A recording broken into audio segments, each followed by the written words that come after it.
Happy birthday బంగారం. ఆశీర్వదించండి తాతయ్య. నిండు నూరేళ్లు ఆయురారోగ్య ఐశ్వర్యాలతో వర్ధి. నిన్ననే తన పేరు మీద S² S ఇన్ఫ్రాకాన్ లో ప్లాట్ తీసుకున్నాం. S² S Infracon.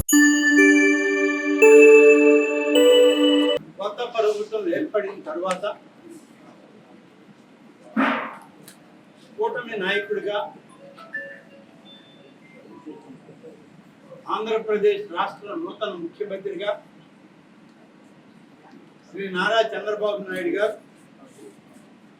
ప్రమాణ స్వీకారం చేసిన తర్వాత శాసనసభ్యులు మంత్రిమండలి అందరూ కూడా ప్రమాణ స్వీకారాల తర్వాత మొదటి కేబినెట్ సమావేశం జరగడం జరిగింది. ఎన్నికల సందర్భంలో కూటమి నేతల యొక్క ప్రణాళిక, వాటిని అమలు చేయాలనేటువంటి లక్ష్యం, బాధ్యతతో ఇవాటి చంద్రబాబు నాయుడు గారి నాయకత్వంలోని మన ప్రభుత్వం పనిచేయడం ప్రారంభించింది. పని చేయడం కూడా వట్టి ప్రారంభమే కాదు, ఈ కార్యక్రమంలో వేగవంతమైన అడుగులు వేయాలి.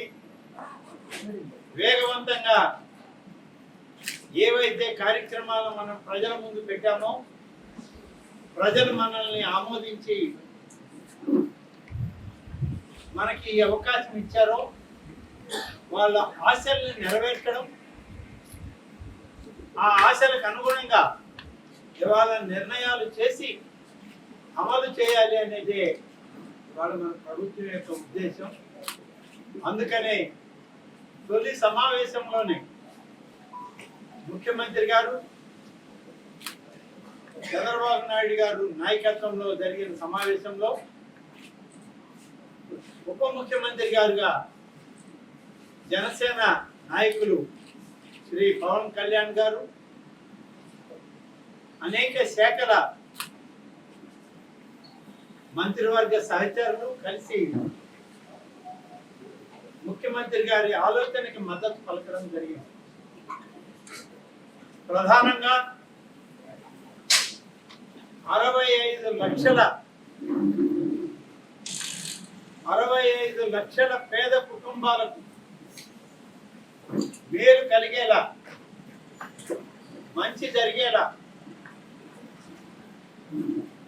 సంక్షేమాన్ని అమలు చేస్తామని చెప్పి మేము ఏదైతే వాగ్దానం చేశామో ఎన్నికల్లో, ఆ వాగ్దానాన్ని నిలబెట్టుకునేటువంటి ప్రయత్నం మొదటి కేబినెట్ సమావేశంలోనే నిర్ణయించడం జరిగింది. ఈ రాష్ట్రంలో ఉన్నటువంటి పేద వర్గాల కుటుంబాల్లోని 65 లక్షల మందికి సామాజిక భద్రతని ఇచ్చేటువంటి పెన్షన్ సౌకర్యం ఏర్పాటు చేయడానికి జూలై 1వ తారీఖునే మేము చెప్పిన మాట ప్రకారం పెన్షన్లను మంజూరు చేసి పంపిణీ చేస్తామని చెప్పి ఎన్నికలకు ముందు చెప్పాం. ఎన్నికల తర్వాత ప్రమాణ స్వీకార సభల్లో చెప్పాం. ఈరోజు వాటిని అమలు చేయడానికి చర్యలు తీసుకోవడం జరిగింది. దానికి అవసరమైనటువంటి ఆదేశాలను కూడా జిల్లా అధికారులకి ఇవ్వడం కూడా జరిగింది. గతంలో రాష్ట్ర ప్రజానీకం 5 సంవత్సరాల క్రితం ఆనాడు ఉన్నటువంటి వైఎస్ఆర్ కాంగ్రెస్ పార్టీ ప్రణాళికలో 2000 ఉన్నటువంటి పెన్షన్ ని 3000 చేస్తామని చెప్పి ఎన్నికలకు పోయి, ఎన్నికల తర్వాత నేను విడతల వారీగా ఇస్తానని చెప్పినటువంటి విషయాన్ని ఇక్కడ గుర్తు చేసుకోవాల్సిన అవసరం ఉంది. 4 సంవత్సరాలు 250 లెక్కన 1000 రూపాయలు చివరి సంవత్సరం వచ్చేటప్పటికి పెంచినటువంటి ప్రభుత్వం నాటి ముఖ్యమంత్రి వైఎస్ఆర్ ప్రభుత్వం అయితే ఇవాళ మేము తొలి మాసంలోనే పూర్తి స్థాయిలో చెప్పిన మాటకు కట్టుబడి ఉంటామని చెప్పి మేము చెప్పడం జరిగింది. చెప్పిన మాట ప్రకారం ఎన్నికై ప్రమాణ స్వీకారం చేశాం. జూలై 1వ తారీఖు అంతా 1000 రూపాయలు ఒకేసారి పెంచి ఉన్నటువంటి 3000 రూపాయలని 4000 రూపాయలకి పెంచి పెన్షన్ని మంజూరు చేసి పంపిణీకి సిద్ధం చేశామని చెప్పి మరొక మాట కూడా ఇచ్చాం. మేము ఆనాడు అధికారంలో లేకపోయినా ఎన్నికల ప్రచారంలో ఉండి మా నాయకులు చంద్రబాబు నాయుడు గారు చెప్పారు 3 మాసాల బకాయిలు కూడా మేము జూలై 1వ తారీఖుకి కొత్త పెన్షన్లో కలిపి ఇస్తామని చెప్పారు. అది నెలకి 1000 రూపాయల లెక్కన 3 మాసాలకి 3000, కొత్తగా మంజూరు చేసినటువంటి 4000 కలిపి జూలై 1వ తారీఖుకి 7000 రూపాయల పెన్షన్ లబ్ధిదారులకి 65 లక్షల కుటుంబాలకి ఇవాళ మేము పంపిణీ చేయడానికి సంసిద్ధంగా మా అధికార యంత్రాంగాన్ని తయారు చేశాం. నిధులు సమకూర్చారు. ఇప్పటికే అధికారులంతా కూడా పంపిణీ ఏ విధంగా చేయాలని వాళ్ళ నిర్ణయాలు వాళ్ళు తీసుకోవడం జరుగుతుంది. ఈ యొక్క విషయంలో ఈరోజు గతంలో ఇచ్చేదానికి భిన్నంగా సచివాలయ వ్యవస్థలోని ఉద్యోగస్తుల్ని ప్రభుత్వ రంగంలో ఉద్యోగులుగా గుర్తింపబడినటువంటి వాళ్ళ చేత ఇంటింటికి పెన్షన్ పంపడం జరగదు. ఇవాళ వాలంటీర్లు ఉండొచ్చు, ఉండకపోవచ్చు. వాలంటీర్ల యొక్క వ్యవస్థని మేము ఈ సామాజిక పెన్షన్లకి ఉపయోగించుకోవడం లేదు. ప్రభుత్వ అధికారులే ఇంటింటికి వెళ్ళి పెన్షన్లను పంపిణీ చేయడం జరుగుతుంది. ఆ విధంగా చేస్తే మాకున్నటువంటి దానిలో దాదాపు 65 లక్షల మందికి ఇచ్చేటువంటి ఈ పెన్షన్ 3000 ఉన్నది 4000 చేశాం. 5 విభాగాలుగా ఈ పెన్షన్లని విభజించడం జరిగింది.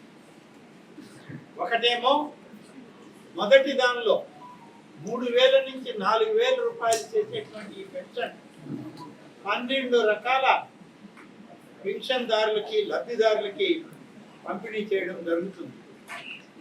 దానిలో 3000 నుంచి 4000 వరకు పెంచినటువంటి 10 రకాల పెన్షన్లు ఉన్నాయి. ఆ మొదటి విడతలోని ఇచ్చేటువంటి దానిలో సైనిక్ వెల్ఫేర్ పెన్షన్ అని ఉంది. ఇది గతంలో 5000 ఇచ్చేవాళ్ళు, ఇప్పుడు కూడా 5000 ఇస్తారు. ఆర్టిస్ట్ పెన్షన్స్ 3000 ఉన్నాయి, దాన్ని 6000 చేయడం జరిగింది. ఇది మొదటి విభాగంలో ఇచ్చేటువంటి ఈ 12 పెన్షన్లలో. అలాగే రెండవ విభాగంలో అంగవైకల్యం కలిగినటువంటి వాళ్ళకి 3000 నుంచి 6000 చేస్తామని చెప్పి హామీ ఇచ్చాం. ఆ 6000 రూపాయలు అంగవైకల్యం ఉన్నా లేకుంటే లెప్రసీ వల్ల అంగవైకల్యం ఏర్పడినా వాళ్ళకి ఆ 2 భాగాలకు మాత్రం 6000 పెంచి ఇవ్వడం జరుగుతుంది. ఇక మూడవ విభాగం ఉంది. అందులో 2 రకాలు పారాలిసిస్ వచ్చి అంగవైకల్యం చెందిన, వీల్ చైర్కే పరిమితమైన, అలాగే అసలు పైకి లేలేక పూర్తిగా మంచానికే ఉండిపోయేటువంటి పరిస్థితుల నుండి లేవలేని పరిస్థితుల్లో ఉన్నటువంటి వాళ్ళకి గతంలో 5000 రూపాయలు ఇచ్చే పెన్షన్ని ఈ నెల నుంచి 15000 రూపాయలు చేసి వాళ్ళకి ఇవ్వడం జరుగుతుంది. 4వ భాగం పూర్తిగా శాశ్వతంగా అనారోగ్యమైనటువంటి వాళ్ళు, క్రానిక్ డిసీజెస్, కిడ్నీల మార్పిడితో కిడ్నీలు విఫలమై, లివర్ విఫలమై, మరొక రకంగా లేకుంటే ఏ రకమైనటువంటి అవకాశం లేక బయట ప్రపంచాన్ని చూడలేనటువంటి వాళ్ళని 5 విభాగాలుగా ఉన్నాయి. ఆ 5 మందికి కూడా 5,000 రూపాయల గతంలో ఇస్తున్న పెన్షన్ని ఇవాళ 10,000 రూపాయలకి పెంచడం జరిగింది. ఇక చివరి కేటగిరీ 5వది, డయాలసిస్ పేషెంట్లు ఉన్నారు. అలాగే ప్రభుత్వ డయాలసిస్ చేయించుకునే వాళ్ళు, ప్రైవేట్ డయాలసిస్ చేయించుకునే వాళ్ళు, తలసీమియా జబ్బుతో ఉన్నటువంటి వాళ్ళు, ఇలాంటి నేను ముందు చెప్పిన సైనిక్ వెల్ఫేర్ కానీ, అభయ హస్తంలో పెన్షన్లు కానీ, అమరావతి ల్యాండ్లెస్ పూర్కి ఇచ్చేటువంటి పెన్షన్లు కానీ వాటిల్లో మార్పు లేదు. వీటిల్లో దాదాపు ప్రభుత్వ, ప్రైవేటు, తర్వాత తలసీమియా ఇలాంటి జబ్బులు కలిగిన వాళ్ళకి గతంలో 10,000 రూపాయలు ఇస్తుండే వాళ్ళు, ఇప్పుడు కూడా వాళ్ళకి 10,000 రూపాయలు మరి అలాగే ఇవ్వడం జరుగుతుంది. అమరావతి ల్యాండ్లెస్ పూర్కి కూడా గతంలో 5,000 ఇచ్చేవాళ్ళు. ఆ 5,000 అప్పుడు తెలుగుదేశం ప్రభుత్వంలో చంద్రబాబు నాయుడు గారు గతంలో ముఖ్యమంత్రిగా ఉన్నప్పుడు పెట్టారు. దాన్ని ఇప్పుడు కూడా కొనసాగిస్తున్నాం. అభయహస్తంలో 500 రూపాయలు గతంలో ఇచ్చేవాళ్ళు, ఇప్పుడు కూడా ఆ విధంగా ఇస్తున్నాం. సైనిక్ వెల్ఫేర్ కూడా నేను ముందు చెప్పినట్లు 5,000 రూపాయల పెన్షన్ వాళ్ళకి అలాగే ఇవ్వడం జరుగుతుంది. కాబట్టి ఈ విధమైనటువంటి 28 రకాల పెన్షన్, సామాజిక భద్రత పెన్షన్లని పేద వర్గాల ప్రజలకి ఇచ్చేటువంటి దానిలో ఈరోజు ఇచ్చేటువంటి ఈ పెన్షన్లు ఇప్పుడు దాదాపుగా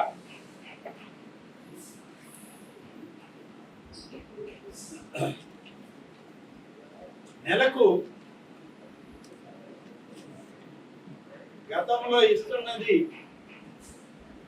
2,700 కోట్ల రూపాయల పెన్షన్లు అయితే ఇవాళ పెంచినటువంటి సామాజిక భద్రత పెన్షన్లు దాదాపుగా 4,400 కోట్ల రూపాయల పైన పెంచినటువంటి పెన్షన్లనే రాష్ట్ర ప్రభుత్వం చెప్పిన మాటకి, పేదవాళ్ళ యొక్క సంక్షేమానికి మేము ఏదైతే ఇస్తామని చెప్పామో ఆ విధంగానే ఇవాళ ఈ పెన్షన్లని పూర్తి స్థాయిలో పంపిణీ చేస్తున్నామని చెప్పి నేను మీ అందరికి కూడా మనవి చేస్తాను.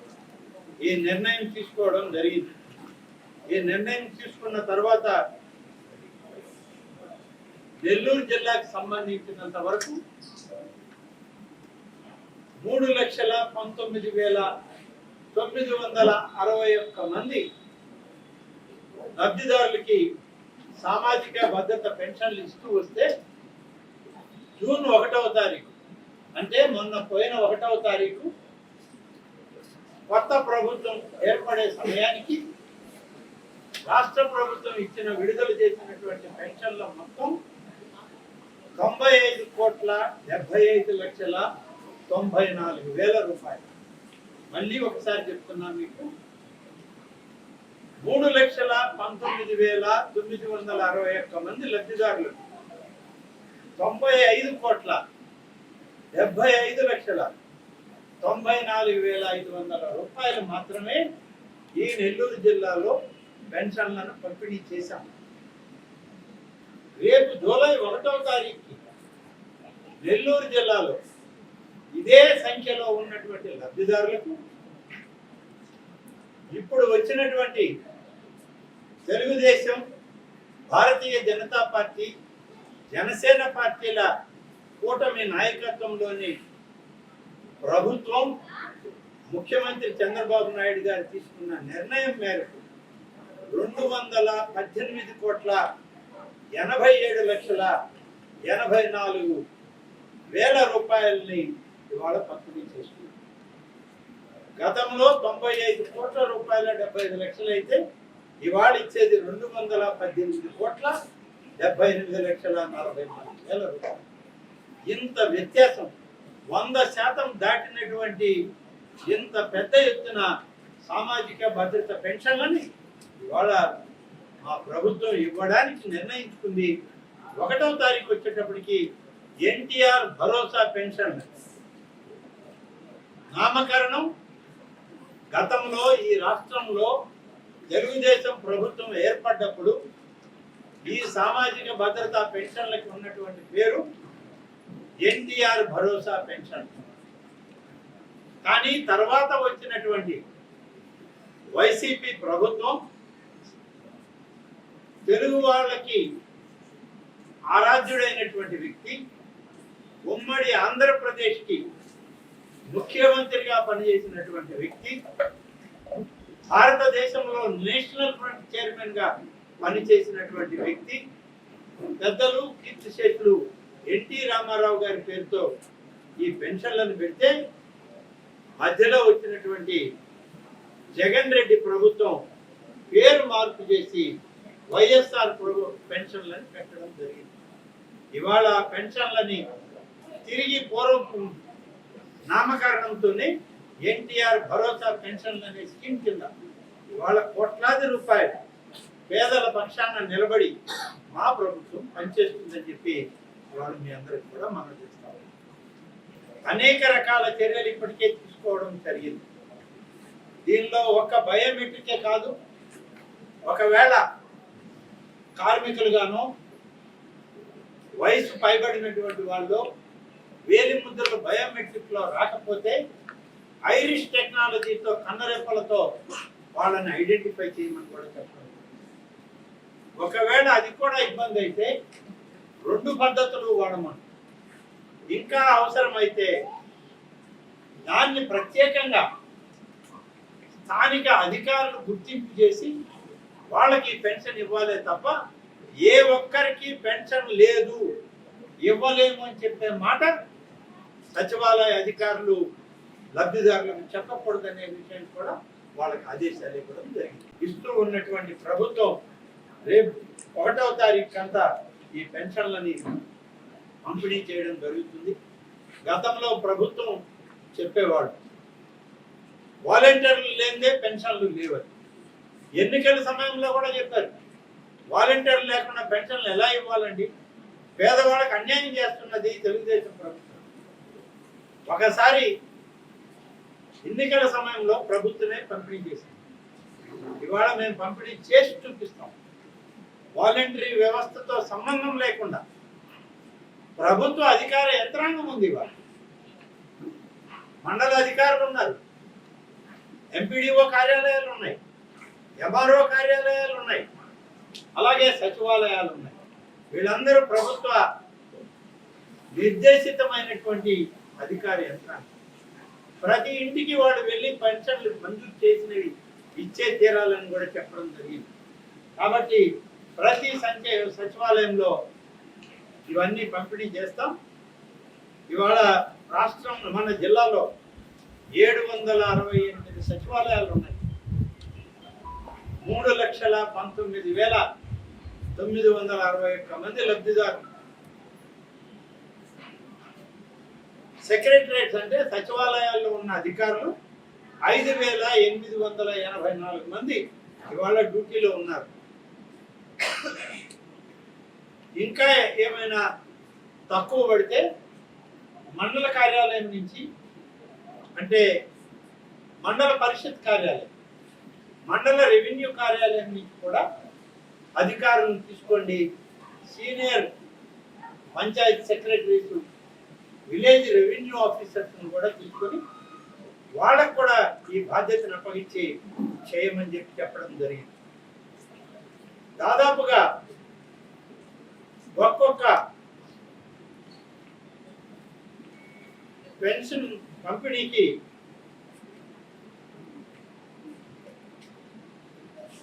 104 మంది ఒక్కొక్క పంచాయతీలు ఒక్కొక్క సచివాలయంలో ఏర్పడితే 416 ఒక సచివాలయానికి యావరేజ్న లబ్ధిదారులు ఉంటారు. ఇది యావరేజ్. ఒక దగ్గర 10 ఎక్కువ ఉండొచ్చు, ఒక దగ్గర 100 తక్కువ ఉండొచ్చు. అయినప్పటికీ పూర్తి బాధ్యత రాష్ట్ర ప్రభుత్వ యంత్రాంగం లేదు.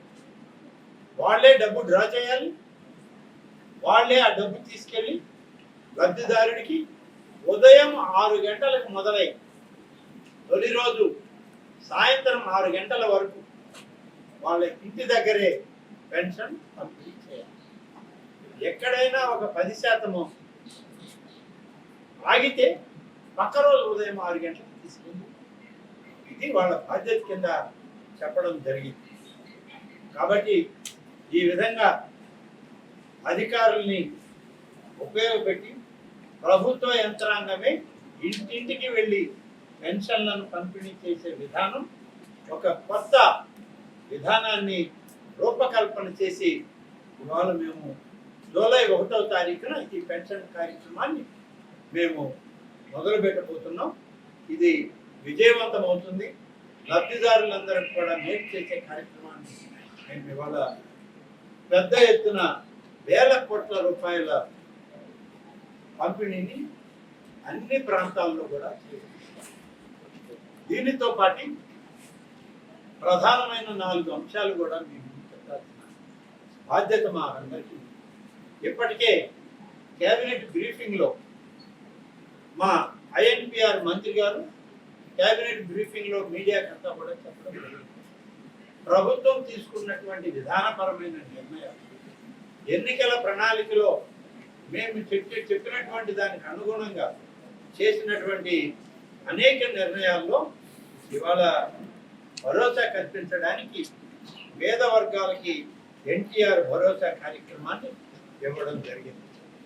మరి అదేవిధంగా మా ఎన్నికల ప్రణాళికలో మెగా డిఎస్సి పెడతామని చెప్పి మేము హామీ ఇచ్చాం. గతంలో 4 సంవత్సరాలు కాలయాపన చేసింది. మెగా డిఎస్సికి నీళ్లు వదిలిన వైఎస్ఆర్ కాంగ్రెస్ పార్టీ ఆనాడు ప్రభుత్వం వేరు, ఇవాళ ప్రజా ప్రభుత్వంగా ఏర్పడ్డ చంద్రబాబు నాయుడు నాయకత్వంలో ఈ ప్రభుత్వం వేరని చెప్పి మేము తొలి కేబినెట్ సమావేశంలోనే మెగా డిఎస్సికి అనుమతి ఇచ్చాం.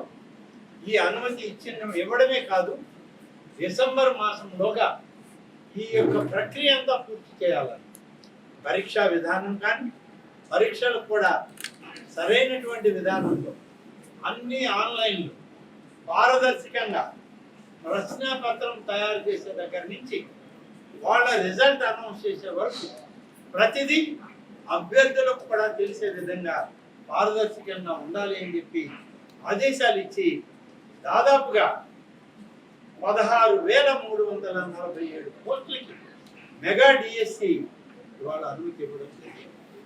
ప్రారంభమవుతున్నాయి. ఇప్పటికే గౌరవనీయులైనటువంటి నారా లోకేష్ గారి నాయకత్వంలో మెగా డిఎస్సికి సంబంధించినటువంటి ప్రక్రియ మొదలైంది.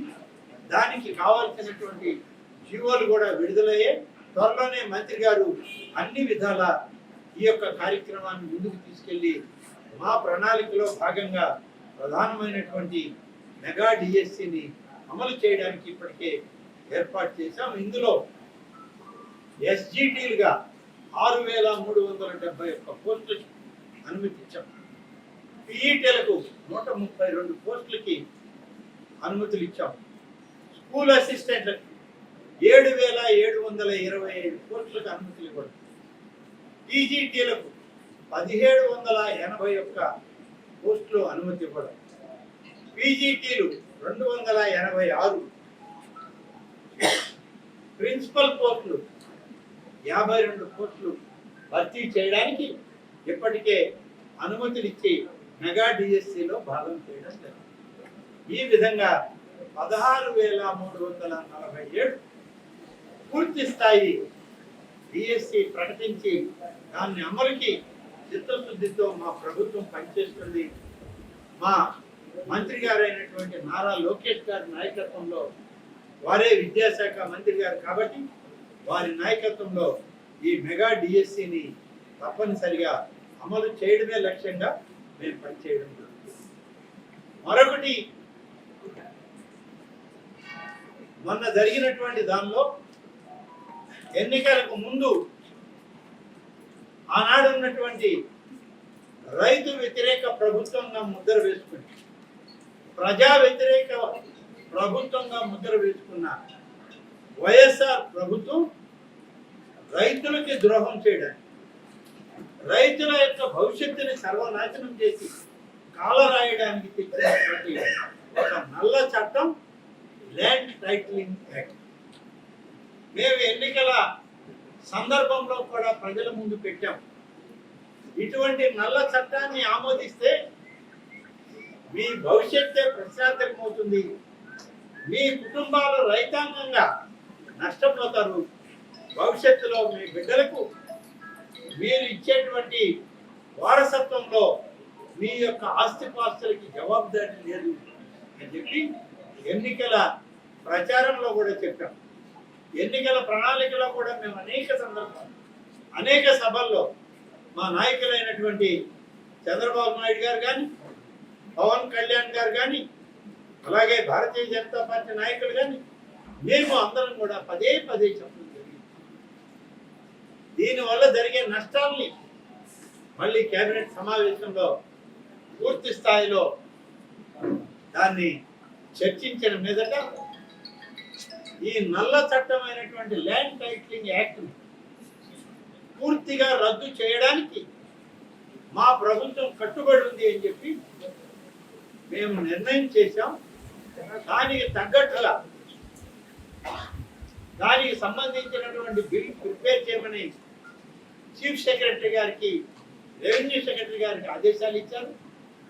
రాబోయేటువంటి అసెంబ్లీ సమావేశాల్లో ఈ చట్టాన్ని సవరించడానికి అవసరమైన చర్యలు, ఈ చట్టాన్ని రద్దు చేయడానికి అవసరమైన చర్యలు తీసుకోవాలని కూడా కేబినెట్లో మేము ఆదేశాలు ఇచ్చి ప్రజా వ్యతిరేక, రైతు వ్యతిరేకమైనటువంటి ఈ నల్ల చట్టమైన ల్యాండ్ టైటిలింగ్ యాక్ట్ని రద్దు చేయడానికే మా ప్రభుత్వం కట్టుబడి ఉంది అని మరొకసారి మీ ద్వారా రైతాంగానికి, ఈ ప్రాంత ప్రజానీకానికి, రాష్ట్ర ప్రజలకి ఈ సందర్భంగా తెలియజేస్తాం. యువతకు మంచి భవిష్యత్తు, బంగారు భవిష్యత్తు రావాలి. నైపుణ్యవంతులుగా, విజ్ఞానవంతులుగా యువత తీర్చిదిద్దపడాలని చెప్పి మేము ఆలోచన చేస్తున్నాం. తప్పకుండా మా ప్రభుత్వం నేటి యువతకు ప్రాధాన్యతనిచ్చి స్కిల్ డెవలప్మెంట్ ఏర్పాటుకి అనేక రకాలుగా వర్క్షాప్లు ఏర్పాటు చేయడానికి, యువతకి అవసరమైనటువంటి స్కిల్స్ని డెవలప్ చేయడానికి ఇంజనీరింగ్ కాలేజీలు కానీ, రాష్ట్రంలో ఉన్న 310 ఇంజనీరింగ్ కాలేజీలు, 1400 డిగ్రీ కాలేజీలు, 267 పాలిటెక్నిక్ కాలేజీలు, 516 ఐటీఐ కాలేజీలు, దాదాపుగా 4,40,000 మంది యువతకి వాళ్ళకి నచ్చినటువంటి, వాళ్ళకి ప్రయోజనకరం కలిగేటువంటి, వాళ్ళ భవిష్యత్తుకు ఉపయోగపడేటువంటి కోర్సులను వాళ్ళకి స్కిల్స్ డెవలప్మెంట్కి ఏర్పాటు చేయాలి. అది ఈ ఆర్థిక సంవత్సరం నుంచి, ఈ అకాడమిక్ ఇయర్ నుంచే ప్రారంభిద్దామనేటువంటి నిర్ణయం కూడా చేసి దీనికి అవసరమైన చర్యలను కూడా తీసుకోవడానికి చర్యలు చేస్తూ వస్తున్నామని చెప్పి ఈ సందర్భంగా తెలియజేస్తాం. దీనికి కూడా ఇప్పటికే ఈ స్కిల్ ప్రొఫైల్స్ని ఏర్పాటు చేయడం, స్కిల్ ప్రొఫైల్స్నే కాదు, దాని అవసరమైన స్కిల్ సెంటర్స్లో కావాల్సిన సాంకేతిక పరిజ్ఞానాన్ని, సాంకేతిక విభాగాలను ఏర్పాటు చేయడానికి కూడా వాళ్ళ ప్రభుత్వం ముందుండి శిక్షణ ద్వారా ప్రతి ఒక్కరికి భవిష్యత్తుని వాళ్ళే నిర్ణయించుకునేటట్టు ఈ యొక్క నైపుణ్యాభివృద్ధికి మనం పెద్ద ఎత్తున వాళ్ళకి సహకరించాలని చెప్పి నిర్ణయం తీసుకోవాలి. ఎందుకంటే ఇవాళ యువత ప్రధానంగా మొన్న జరిగిన ఎన్నికలు, ఈ ఎన్నికల్లో దాదాపు కొన్ని లక్షల మంది యువత వివిధ రాష్ట్రాల నుంచి, ఈ దేశంలో వివిధ ప్రాంతాల నుంచి ఆంధ్రప్రదేశ్కి వచ్చి వాళ్ళకు ఉన్నటువంటి ఓటుని వినియోగించుకోవాలని, వాళ్ళ కుటుంబాలను కూడా ఏమైనా వేరే ఆలోచనలు ఉంటే ఆలోచనలు మార్పు చేసి కూటమి విజయానికి మీరందరూ సహకరించాలని చెప్పి దాదాపు 53 ప్రత్యేక రైళ్లని ఆంధ్రప్రదేశ్ రాష్ట్రానికి వివిధ ప్రాంతాల నుంచి చేస్తే ప్రతి రైలు కూడా కిటకిటలాడుతూ మన రాష్ట్రానికి తీసుకొచ్చి వాళ్ళు ఎన్నికల్లో పాల్గొని తిరిగి వాళ్ళ యొక్క ఉద్యోగాలకు వాళ్ళ ప్రస్థానాలకు వెళ్ళినటువంటి పరిస్థితిని ఏసీ ట్రైన్లు వేస్తే ఏసీ ట్రైన్లలో కొన్ని సీట్లు మాత్రమే ఏసీ కంపార్ట్మెంట్లలో ఉంటాయి, కానీ క్రిక్కిరిసిపోయింది. ఒకటికి 2 3 జనాభా ఏసీ కంపార్ట్మెంట్లలో ఏసీలు పని చేయకపోయినా డోర్లు తీసుకొని వేలాడుతూ ఈ రాష్ట్రానికి వచ్చి ఒక అన్యాయపు ఒక దుర్మార్గపు పరిపాలన అంతమొందించడానికి ఈ రాష్ట్రంలో యువత ఏ ప్రాంతంలో ఉన్నా నడుమి వివిధ దేశాల్లో ఉన్నటువంటి యువత ప్రత్యేకమైన విమానాల్లో వచ్చి రాష్ట్రంలో వాళ్ళ స్వగ్రామాలకు వెళ్ళి ఎన్నికల్లో ప్రచారం చేయడమే కాదు, స్వయంగా ఓట్లు వేయించి తిరిగి ఈ రాష్ట్రంలో ప్రజాస్వామ్య పరిపాలన, రాజ్యాంగబద్ధమైన పరిపాలన ఉండాలని కూటమిని ఆశీర్వదించి చంద్రబాబు నాయుడు గారి నాయకత్వాన్ని బలపరిచినటువంటి యువతకి పెద్ద ఎత్తున అందుబాటులో ఉండాలి ఈ ప్రభుత్వం. యువత ప్రాధాన్యతను గుర్తించిన ప్రభుత్వంగా చంద్రబాబు నాయుడు గారు తీసుకున్న నిర్ణయం ఈ యొక్క స్కిల్ డెవలప్మెంట్ కార్యక్రమానికి శ్రీకారం చుట్టింది మా ప్రభుత్వం అని చెప్పి నేను ఈ సందర్భంగా మీడియా ద్వారా రాష్ట్ర ప్రజలతో చూస్తాను. ఆకలి అని అంటే ఎవరొచ్చినా పట్టడు అన్నం పెడతాం. ఆకలి తీర్చడం అనేటువంటిది భారతీయులుగా, హిందువులుగా, ఆంధ్రులుగా ప్రతి మతం కులంలో ఉన్నటువంటి అందరూ కూడా చేసేటువంటి పని. కానీ అత్యంత దుర్మార్గమైన హేయమైనటువంటి చర్య వైసీపీ పరిపాలన అధికారంలోకి రాగానే ఎన్టీఆర్ అన్నా క్యాంటీన్లను రద్దు చేయడం. ఎన్టీఆర్ అన్నా క్యాంటీన్లను రద్దు చేసి పేద వర్గాల వాడు, పనులు చేసుకునేటువంటి వాడు, కూలీ పనులకు వచ్చేటువంటి వాడు తక్కువ మొత్తంతో కడుపు నిండా భోంచేసి వాళ్ళ పనులు చేసుకుంటూ ఉద్యోగం గడుపుతుంటే ఆ అన్నా క్యాంటీన్లను రద్దు చేసినటువంటి దుర్మార్గమైనటువంటి ప్రభుత్వం ఏదైనా ఉందంటే అది గతంలో పనిచేసిన వైఎస్ఆర్ కాంగ్రెస్ పార్టీ ప్రభుత్వం, జగన్మోహన్ రెడ్డి నాయకత్వం. కాబట్టి ఇవాళ తిరిగి అన్నా క్యాంటీన్లను మళ్ళీ ప్రారంభించడానికి చర్యలు తీసుకోవాలి. ఇప్పటికే చర్యలు చేపట్టాం.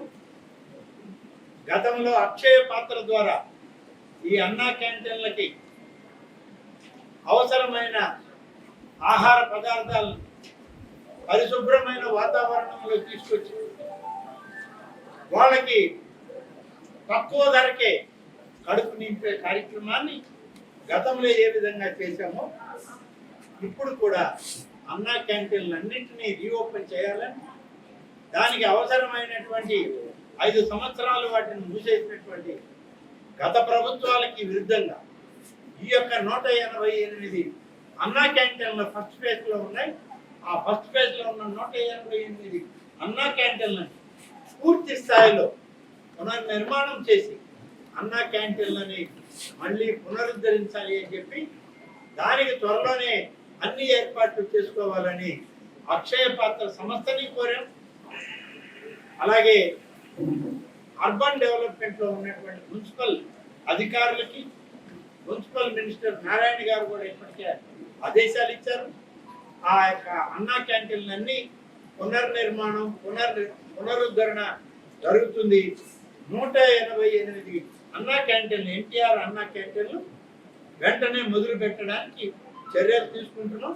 దానికి కూడా ఒక ముహూర్తం నిర్ణయించి ఒకేసారి 188 క్యాంటీన్లు ఈ రాష్ట్రం అంతా కూడా ఫస్ట్ ఫేజ్ మొదలు పెట్టడం జరుగుతుంది. దానికి తేదీ ఖరారు చేస్తాం. మొత్తం మీద 203 క్యాంటీన్లు మొత్తం మీద రాష్ట్రంలో ఉంటాయి.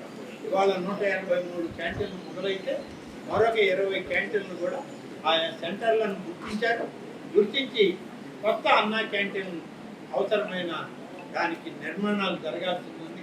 వాటిని కూడా నిర్మాణం చేస్తూ సెకండ్ ఫేజ్లో, అంటే అవి కూడా ఎక్కువ సమయం లేకుండా 2-3 మాసాల్లోనే ఆ 20 అన్నా క్యాంటీన్లు కూడా మనం అమల్లోకి తేవాలి.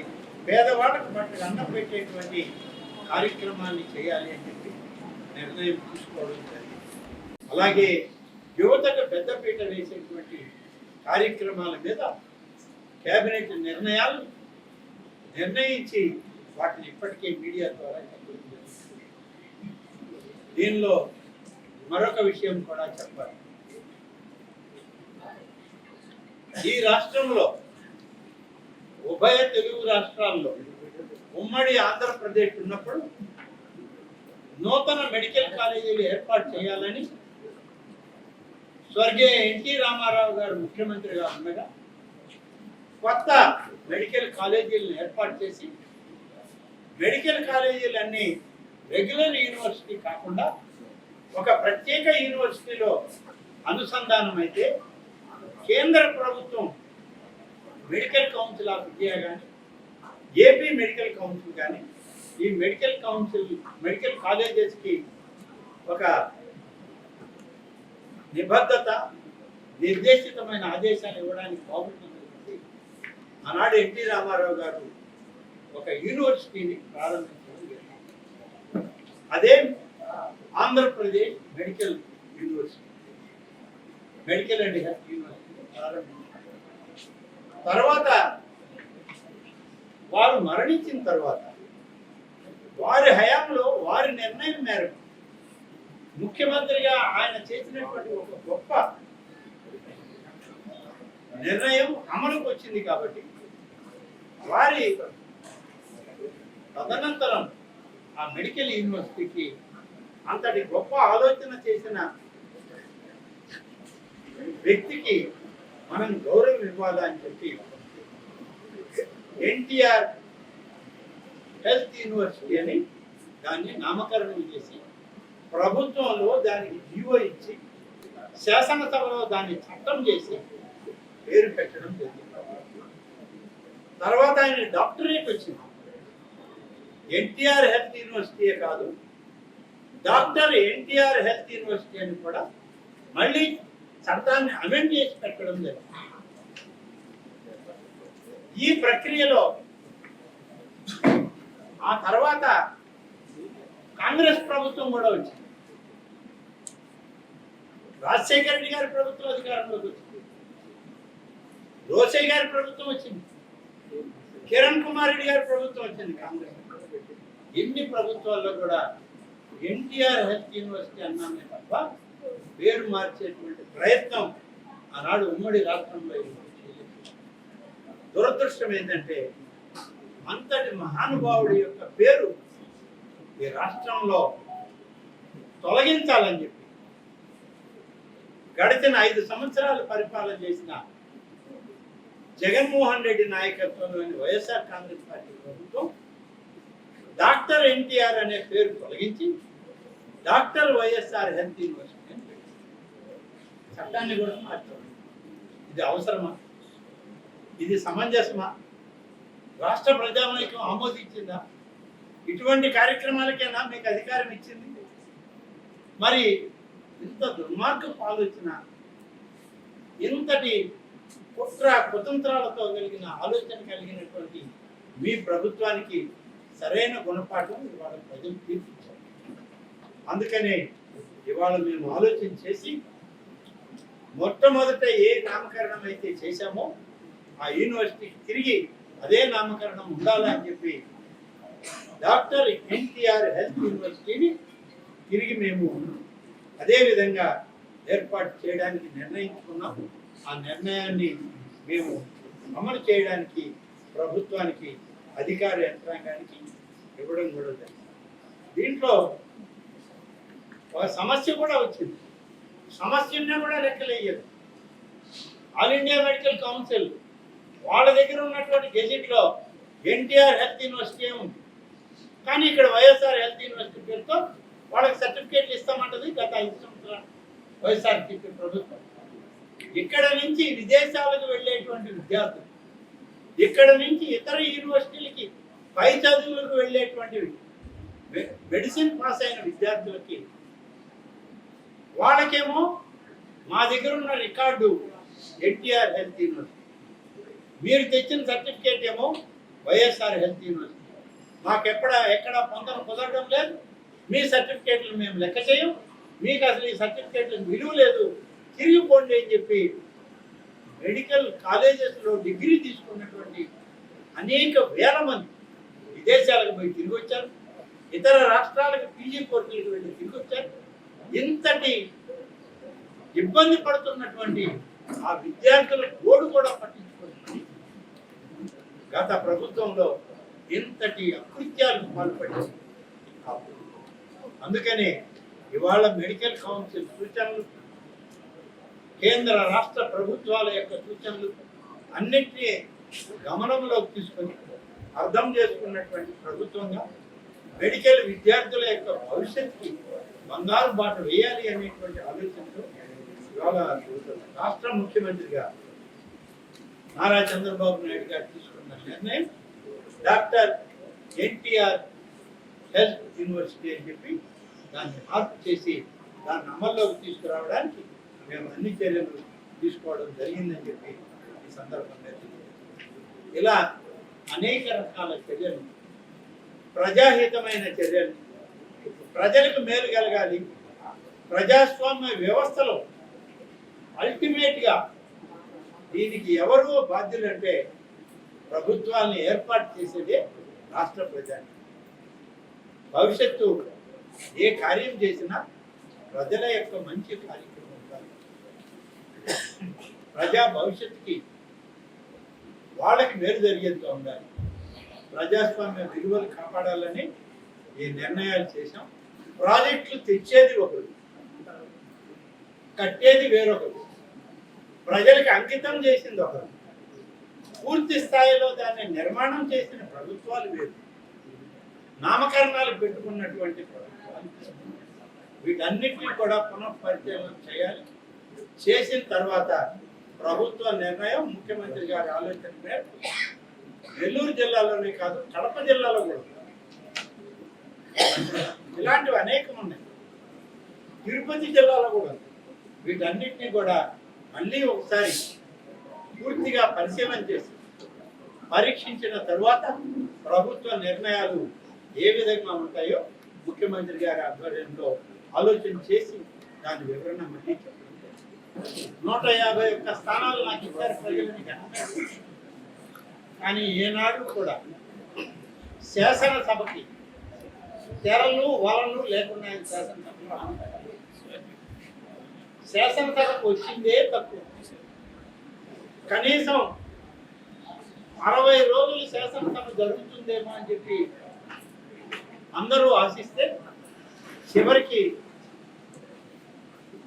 10 నుంచి 15 రోజులకు పరిమితమైనటువంటి శాసనసభ సంవత్సరిక శాసనసభ సమావేశం. అటువంటి వ్యక్తి శాసనసభకు రావాలన్నా తన ఇంటి నుంచి శాసనసభ కార్యాలయానికి కూడా రోడ్లకి తెరలు కట్టుకునే వచ్చాడు. శాసనసభ ప్రాంగణానికి వచ్చేటువంటి దారిలో ఉన్నటువంటి గ్రామాల్లో ప్రతి ఇంటికి ఒక వల కట్టాడు, ప్రతి ఇంటికి ఆర్ముడ్ పోలీసులు పెట్టారు. ఇళ్లలో నుంచి ఎవరు తలుపు తీసి బయటికి కనీసం కంటి చూపుతో కూడా చూడడానికి లేదని 5 సంవత్సరాల కాలం తెరల వెనక వలల వెనక కాలం గడిపి శాసనసభ సమావేశాలంటే కూడా లక్ష్యం లేని విధంగా ప్రతిపక్షంలో శాసనసభనే అవమానించి వెళ్ళిపోయిన వ్యక్తి జగన్మోహన్ రెడ్డి. ఇవాళ ప్రతిపక్ష హోదా కావాలని అడగడం, మరి ఆయన తెలిసి అడిగాడా లేదా అనేది పక్కన పెడితే ఆయన నేను ఇంకా ఆంధ్రప్రదేశ్ రాష్ట్ర శాసనసభలో ఒక శాసనసభ్యుడిగా ఉన్నాను. నా వెనుక ఒక 10 మంది శాసనసభ్యులు ఉన్నారు. కాబట్టి నా పార్టీకి ఒక గుర్తింపు ఉంది అని చెప్పి చెప్పుకోవడానికి ఒక లెటర్ రాశాడు అంతే. ప్రతిపక్ష హోదా ఏ పరిస్థితుల్లో కూడా ఆయనకు కాదు. దానికి కావలసినటువంటి సంఖ్యాబలం ఆయనకి లేదు. అయితే ఆయన పార్టీకి ఆయన శాసనసభ ఫ్లోర్ లీడర్గా ఉండొచ్చు. శాసనసభలో 3, 4 ఇంతకుముందు 2 పార్టీలు ఉన్నాయి గతంలో, అందరూ ఉన్నాయి కదా. వైసీపీకి సభానాయకుడు ఉన్నారు, ప్రతిపక్ష నాయకుడు ఇద్దరే, 2 పార్టీలు ఉన్నాయి. ఇవాళ 4 పార్టీలు ఉన్నాయి. కూటమి పార్టీలు అయినప్పటికీ తెలుగుదేశం పార్టీ ఉంది, జనసేన ఉంది, అలాగే భారతీయ జనతా పార్టీ ఉంది. మేమందరం కూటమిగా ప్రభుత్వం ఏర్పాటు చేసినాం. ముఖ్యమంత్రిగా, ఉప ముఖ్యమంత్రిగా కూటమిలో వాళ్ళు మంత్రిమండలి సభ్యులుగా ఉన్నప్పటికీ ఆయా పార్టీల నాయకులు అయితే ఉన్నారు. ఆ పార్టీల నాయకులతో పాటు ఈయన ఒక నాయకుడు, ఈయన పార్టీ. అంతేగాని ప్రతిపక్ష హోదా రాదు. ఇక్కడ ప్రతిపక్ష హోదా మాకు లేదు కాబట్టి మా పెద్ద పార్టీ అయిన 21 శాసనసభ్యులతో 100% పోటీ చేసిన అన్ని స్థానాల్లో గెలిచినటువంటి జనసేన పార్టీ పవన్ కళ్యాణ్ గారి నాయకత్వంలో ఇవాళ 2వ పార్టీగా ఆవిర్భవించింది జనసేన పార్టీ. జనసేన పార్టీ నాయకుడిగా ఫ్లోర్ లీడర్గా వారు ఒకరిని పెట్టుకోరు. 2వ పార్టీయే ఇది వైసీపీ. మొదటి పార్టీ కూడా కాదు. ఆయనకి ఇచ్చింది 11 సీట్లే, జనసేనకి ఇచ్చింది ఉమ్మడిలో 21 సీట్లు. కాబట్టి ఆయనకి 2వ స్థానమే ఫ్లోర్ లీడర్ ఇచ్చిన, మొదటి స్థానం రాదు. ఉన్న విషయం ఇది. కానీ జగన్మోహన్ రెడ్డి ఆయన ఎప్పుడూ శాసనసభ నియమాలు పాటించలేదు. శాసనసభ నియమాలకి ఆయన విలువ ఇవ్వలేదు. ఆఖరికి శాసనసభాపతిని కూడా బెదిరించి పరిపాలన చేశాడే తప్ప ఆయన ఎప్పుడు శాసనసభకు ఒక గౌరవం, శాసనసభకు ఒక కీర్తి ప్రతిష్టలు, దానికి ఒక రూల్స్ ఉన్నాయని చెప్పి ఆయన ఏనాడు పరిపాలన చేయాలి 5 సంవత్సరాలు. కాబట్టి ఇవాళ దానికి ఒక రూల్స్ ఉన్నాయనేది కూడా ఆయనకి తెలిసి ఉండదు. ఆయన సలహాదారులు కూడా అటువంటి వాళ్ళు లేదు. ఎవరు కూడా సలహాదారులు ఏ మాత్రం శాసనసభ పట్ల, రాజ్యాంగం పట్ల, రాజకీయ వ్యవస్థల పట్ల అవగాహన లేనటువంటి 70 చిల్లర మంది ఆయనకి సలహాదారులు. సలహాదారులందరూ మేము మంత్రివర్గంలో ఉన్న సభ్యులతో సమానంగా ఉన్నామని చెప్పి కార్లు, జీతభత్యాలు, పిఏలు, పిఎస్లు తీసుకోవడానికి మాత్రమే పనికొచ్చారు తప్ప ఏ ఒక్కరు కూడా అసెంబ్లీ రూల్స్ చదివిన వాళ్ళు కానీ, సెక్రటరియట్లో బిజినెస్ రూల్స్ చదివిన వాళ్ళు కానీ, రాజ్యాంగపరమైనటువంటి రాజ్యాంగబద్ధమైన రాజ్యాంగాన్ని పఠించిన వాళ్ళు కానీ ఒక్కరు కూడా లేరు. కాబట్టి అది ఇవ్వడానికి లేదని చెప్పి మాత్రం నిర్ణయం చేశాం. వాలంటరీ విధానంలో త్వరలోనే ఒక నిర్ణయం ప్రభుత్వం నిర్ణయం తీసుకుంటుంది. తప్పకుండా త్వరలోనే దాని నిర్ణయం కూడా ప్రకటిస్తారు. కాంగ్రెస్ ప్రభుత్వాల్లో ఉంది, అప్పుడున్న తెలుగుదేశం ప్రభుత్వంలో కూడా ఉంది. జిల్లా పార్టీ కార్యాలయాలు కట్టుకోవాలి అంటే జిల్లాలో ఏదైనా ప్రభుత్వ భూమి మాకు కేటాయించమని ఆ పార్టీ జిల్లా నాయకత్వం వాళ్ళ రాష్ట్ర పార్టీకి రాస్తే, రాష్ట్ర పార్టీ కమిషనర్ ల్యాండ్ రెవెన్యూ పంపితే కమిషనర్ ల్యాండ్ రెవెన్యూ జిల్లా కలెక్టర్, జాయింట్ కలెక్టర్లు ఆ భూమి ఏదైతే వాళ్ళు అడిగారో ఆ భూమిని సర్వే చేసి ఇది ఇవ్వడానికి అర్హత కలిగిందా లేదు. ఎందుకంటే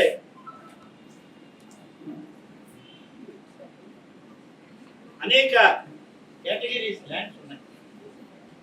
ఏ ల్యాండ్ అంటే ఆ ల్యాండ్ ఇవ్వలేదు. కాలువ పరంబోకులు ఉన్నాయి పట్టణాల్లో, ఏటి పరంబోకులు ఉన్నాయి, పెన్నాపురం పోకుంది మనకే. ఇలాంటి కొన్ని భూములు మనం ఇవ్వడానికి వీలు. పూర్తిగా రెవెన్యూ ఆధారం అధికారంలో ఉంది వాళ్ళ దగ్గర ఉంటే ఆ కేటగిరీ ల్యాండ్ అయితే జిల్లా కార్యాలయానికి ఎంత ఇవ్వాలనేది కూడా ఉంది.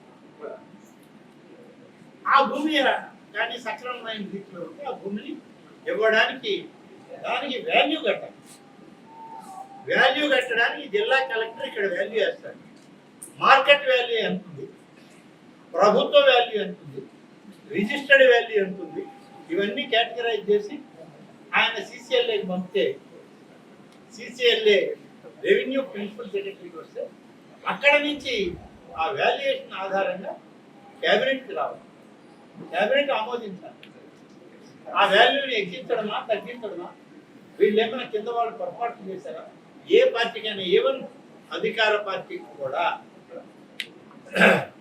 అంత పకడ్బందీగా ఆదేశాలు ఉంటే ఆ ఆదేశాలన్నింటినీ బేఖాతరు చేసి ఎక్కడ పడితే అక్కడ మా పార్టీ కార్యాలయాలు మా ఇష్టం, మా సొంతం అనే రకంగా ప్రభుత్వ స్థలాల్లో ఏ రకమైన నియమ నిబంధనలు లేకుండా, బిల్డింగ్ ప్లాన్స్ అప్రూవల్ లేకుండా, కనీసం మున్సిపల్ కమిషనర్లు, కార్పొరేషన్ కమిషనర్లు, టౌన్ ప్లానింగ్ ఆఫీసర్లు ఆ ప్లాన్ అప్రూవల్ ఇవ్వకుండా ఏ విధంగా అంతంత ప్యాలెస్లు కడుతున్నారు. జగన్మోహన్ రెడ్డి గారికి ఒక న్యాయం,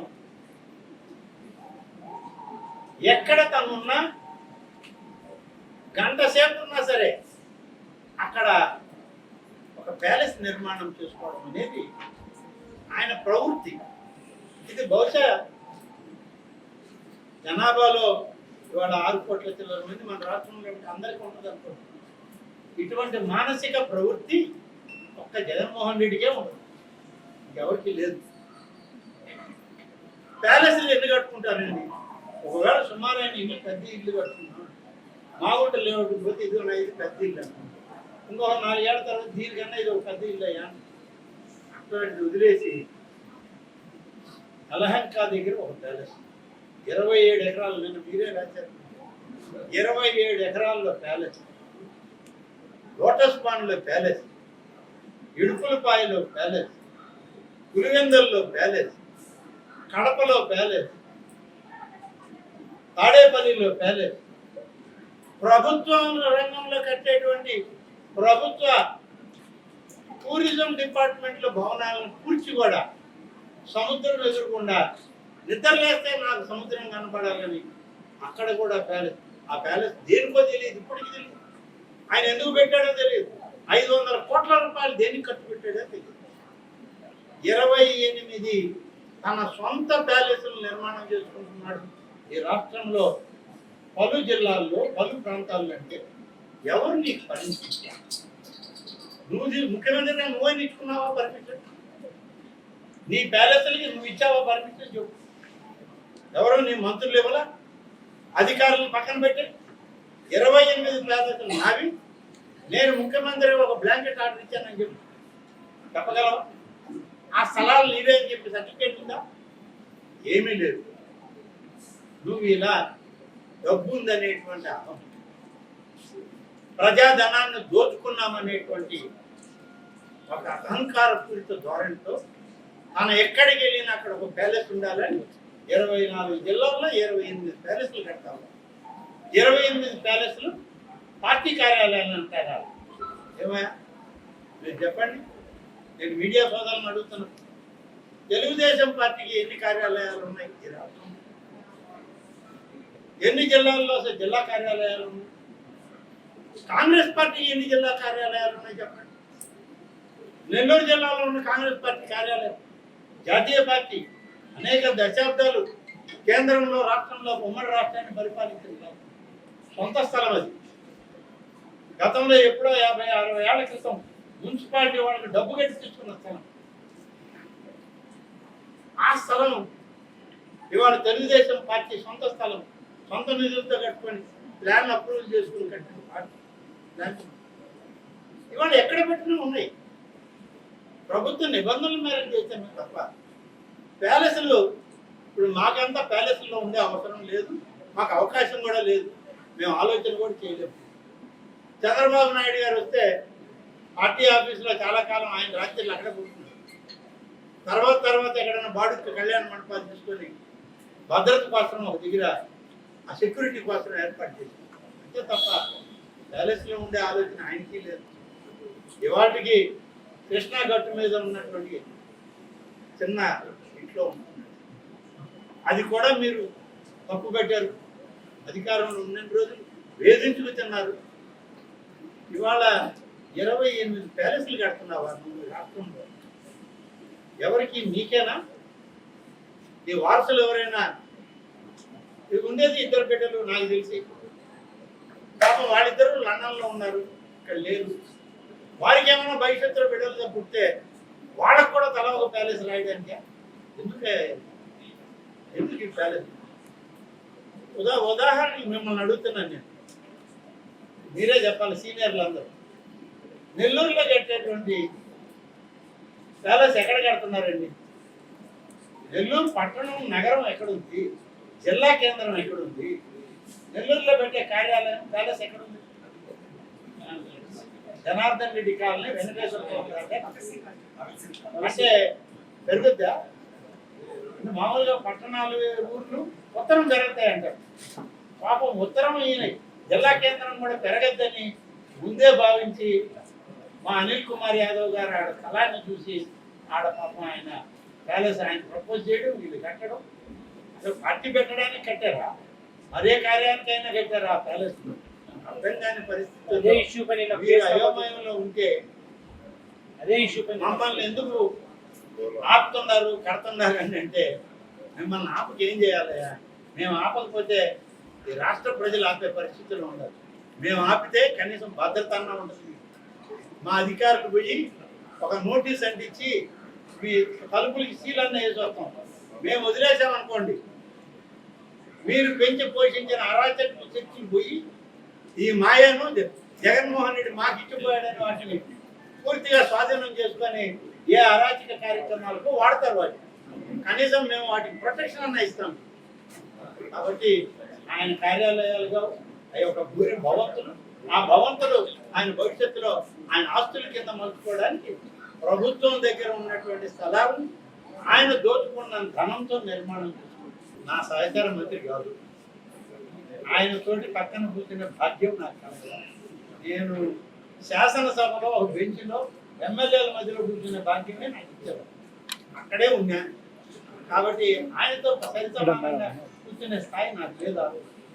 ఏదో వెనక ముందు కొంచెం తగ్గుతాయి, ఆ పక్కన ఏదో ఇది నీకు ఈ సీట్ అంటే అక్కడ కూర్చొని.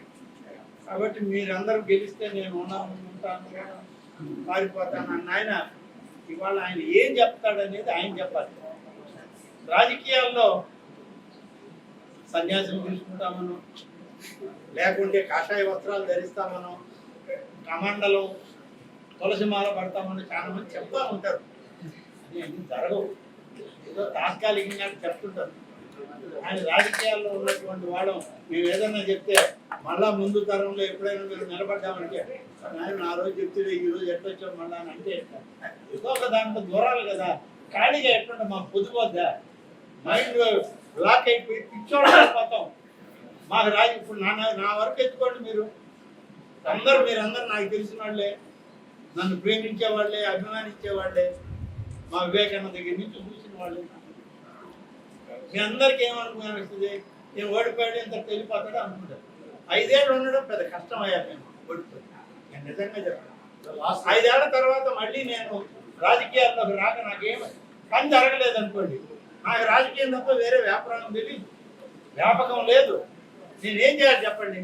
ఇట్నే ఉన్నానంటే ఇంట్లో ఆఖరు మా ఇంట్లో వాళ్ళు కూడా తలుపు బయటకు గుళ్ళని పెట్టే పరిస్థితి వస్తుంది. పిచ్చోడు బయటకు వచ్చి ఏమవుతుంది? ఇప్పుడు ఒకరిద్దరు పిచ్చోళ్ళు అయిపోయి వెళ్ళిపోయారు. మీకు తెలుసో తెలియదు. ఈ జిల్లా నుంచి ఒక ఆయన, మీరు అడిగిన ఆయన, తిరుపతి జిల్లాలో ఒక ఆయన, 2 పిచ్చోళ్ళు అయ్యి ఈ జిల్లాలో వదిలేసి వెళ్ళిపోయారు. వాళ్ళ ఇళ్లలో బయట గుళ్ళాలు పెట్టున్నారు. ఇప్పుడు అటువంటి పరిస్థితి అందరికీ రావాలంటే ఎట్ట సోమలలో వదిలేయండి మమ్మల్ని. అప్పుడప్పుడు అంటుంటాం, మళ్ళీ వస్తుంటాం, మమ్మల్ని దయపెడతానని కూర్చున్నాం.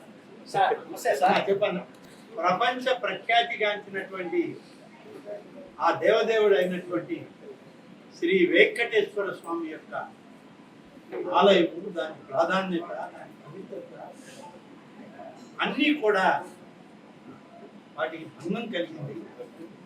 ఇవాళ పవిత్రత అనేటువంటిది లేకుండా పోయిందని చెప్పి ఒక్క తిరుపతి వాసులే కాదు, ఒక ప్రతిపక్ష పార్టీయే కాదు, అనేక లక్షలాది మంది, కోట్లాది మంది ఈ ప్రపంచంలో, ఈ దేశంలో హిందూ ధర్మాన్ని, హిందూ ఆలయాల సంప్రదాయాల్ని గౌరవించినటువంటి వాళ్ళందరూ కూడా వెంకటేశ్వర స్వామి యొక్క పవిత్రత భంగం కలిగిందని చెప్పి అనేక రకాలుగా మీడియాలో రావడం జరిగింది. అవి ప్రత్యక్షంగా చూసిన వాళ్ళు మాట్లాడటం లేదు. మీడియాలో కథనాలు వచ్చాయి. అందుకనే ఈ రాష్ట్ర ముఖ్యమంత్రిగా మొదటి తన పర్యటన తిరుమల శ్రీవారి దర్శనానికి మా ముఖ్యమంత్రి గారు వెళ్ళినప్పుడు దర్శనం చేసుకుని స్వామివారి ఆశీస్సును తీసుకొని ఈ రాష్ట్రంలో సుభిక్షమైన వాతావరణం ఉండాలి, అన్ని మతాలు, అన్ని కులాలు, అన్ని వర్గాల ప్రజలకి మీ ఆశీస్సులు ఉండాలి, పవిత్రమైనటువంటి క్షేత్రాన్ని నేను తిరిగి పవిత్రతను కాపాడడానికి నా ప్రభుత్వం పనిచేస్తుందని చెప్పి మా రాష్ట్ర ముఖ్యమంత్రి గారు ఆనాడు అక్కడ ప్రకటన చేయడం, నా మొదటి ప్రయత్నం ప్రక్షాళన ఈ యొక్క దేవాదాయ ధర్మాదాయ శాఖ ఆధ్యాత్మిక ప్రదేశమైనటువంటి తిరుమల తిరుపతి శ్రీ వెంకటేశ్వర స్వామి ఆలయం నుంచే నా ప్రక్షాళన ప్రారంభిస్తున్నానని చెప్పి ముఖ్యమంత్రి గారు ఇప్పటికే ప్రకటించారు. దీనికి కావలసినటువంటి దానిలో అపవిత్రమైనటువంటి ఆలయంలో ఉన్నటువంటి 5 సంవత్సరాల కాలం ఆ ఆలయ యొక్క సాంప్రదాయాలు, ఆలయ యొక్క నిర్దేశాలను, పవిత్రతని పూర్తిగా భంగం చేసినటువంటి అధికారుల్ని అక్కడి నుంచి తొలగించడం మొదటి విడతగా మా ప్రయత్నం ప్రారంభించారు. దానికి జాయింట్ ఈఓ స్థాయిలో ఉన్నటువంటి వాళ్ళు తమ అధికారాన్ని దుర్వినియోగం చేసి రాష్ట్ర ప్రభుత్వం కూడా వాళ్ళకి పూర్తి బాధ్యతలు వెంకటేశ్వర స్వామిని వాళ్ళకి అప్పచెప్పేయడం చేస్తుంది. అటువంటి దుర్మార్గాలకు పాల్పడిన ప్రభుత్వానికి ఆ యొక్క వెంకటేశ్వర స్వామి ప్రజల రూపంలో బుద్ధి చెప్పారు. ఈ అధికారుల్ని తొలగించి వాళ్ళ మీద చర్యలు తీసుకోవడానికి ముఖ్యమంత్రి గారు ఇప్పటికే ప్రారంభించి పనులు నూతనంగా సీనియర్ అధికారి అయినటువంటి శ్రీ శ్యామలరావు గారు ఐఏఎస్ గారిని ఎగ్జిక్యూటివ్ ఆఫీసర్గా ఇప్పటికే నియమించడం జరిగింది. తిరుమల దేవస్థానం యొక్క పవిత్రతను కాపాడడానికి ప్రభుత్వ పరంగా ఆధ్యాత్మికమైన పీఠాధిపతులు, మఠాధిపతులు, అనేక మంది పెద్దల యొక్క సహకారం, వాళ్ళ యొక్క ఆలోచనలు కూడా తీసుకుంటూ ఆ దేవాలయ పవిత్రతను కాపాడు. అదే కాదు, ఆంధ్రప్రదేశ్ రాష్ట్రంలో 27,000 దేవాలయాలు, 27,000 దేవాలయాల్లో 7,000 దేవాలయాలు పెద్ద దేవాలయాలు ఉన్నాయి. అందులో ఇంకా పెద్ద దేవాలయాలు మరొక 7 ప్రధానమైన ఆలయాలు ఉన్నాయి. శ్రీశైలం, శ్రీకాళహస్తి, అలాగే కాణిపాకం, కనకదుర్గమ్మ ఆలయం, అన్నవరం, సింహాచలం, సూర్య దేవాలయం, ఇలాంటి అనేక ఆలయాలు. మనకు పక్కనే ఉన్నటువంటి శ్రీరామనవమి ప్రాధాన్యత చెందిన ఒంటిమిట్ట ఆలయం, అలాగే శ్రీ రామతీర్థం విజయనగరంలో ఉన్న రాముల వారి గుడి, ఇలాంటి పెద్ద ఆలయాలు.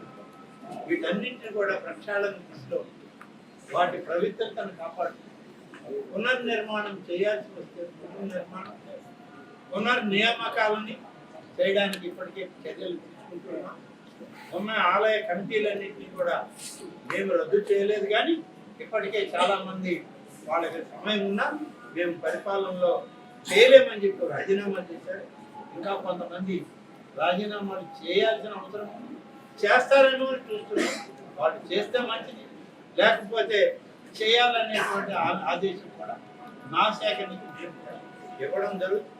పూర్తి ప్రక్షాళన చేయడానికి ప్రభుత్వం నిబద్ధతతో నిర్ణయం తీసుకుంది. మా శాఖ కూడా ఆ విధంగా పనిచేస్తున్నాం.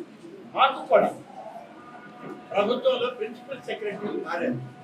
ఉన్న ప్రిన్సిపల్ సెక్రటరీ స్పెషల్ సిఎస్గా ఉన్న కరికాల వల్ల రిటైర్ అయ్యారు.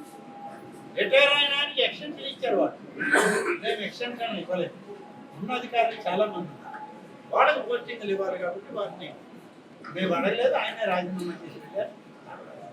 ఇప్పుడు అక్కడ దాన్ని పూర్తి స్థాయిలో మంచి అధికారిని వేయాలి. కమిషనర్ ఎండోమెంట్స్ ఉన్నారు, వాళ్ళని కూడా కలుపుకోవాలి. అన్ని శాఖల మా శాఖలో ఉన్న అన్ని జిల్లాల్లో అధికారులను అందరినీ సమన్వయం చేస్తారు. వాళ్ళందరితో కూడా ఈ యొక్క ఆధ్యాత్మికమైనటువంటి ఈ దేవాదాయ శాఖని సమృద్ధిగా నిధులు ఉన్నాయి. నిధులతోటి మేము ప్రక్షాళన చేయడానికి ప్రభుత్వం అన్ని చర్యలు తీసుకుంది. ఇటీవలనే ముఖ్యమంత్రి గారి సూచనల మేరకు ఆయన ఎన్నికల సందర్భంలో ఇచ్చిన వాగ్దానంలో భాగమైన బ్రాహ్మణులకు, అర్చకులకు ఎన్నికల ప్రణాళికలో పెట్టినటువంటి ధూపదీప నైవేద్యాలు పెంచుతాము మేము అధికారంలోకి వస్తే అని ముఖ్యమంత్రి గారు చేసిన ఒక ప్రమాణానికి అనుగుణంగా గతంలో 5,000 రూపాయలు ఉంటే ఇప్పుడు 10,000 రూపాయలు చేయడానికి మేము దానికి సంబంధించినటువంటి ప్రతిపాదన గౌరవ ముఖ్యమంత్రి గారి కార్యాలయాన్ని మేము పంపడం జరిగింది. అక్కడి నుంచి ముఖ్యమంత్రి గారి అనుమతి తీసుకొని ధూపదీప నైవేద్యంలో ఇప్పటికే 2,000 చిల్లర ఆదాయాలు ఉన్నాయి.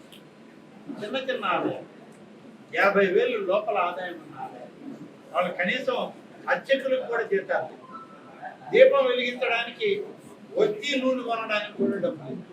ఇటువంటి ఆలయాలన్నింటినీ గతంలో ఏ ప్రభుత్వం ఉన్నా కానివ్వండి వాళ్ళందరితో కూడా మేము రక్షించి దాన్ని నిర్ణయం తీసుకోవడం జరిగింది.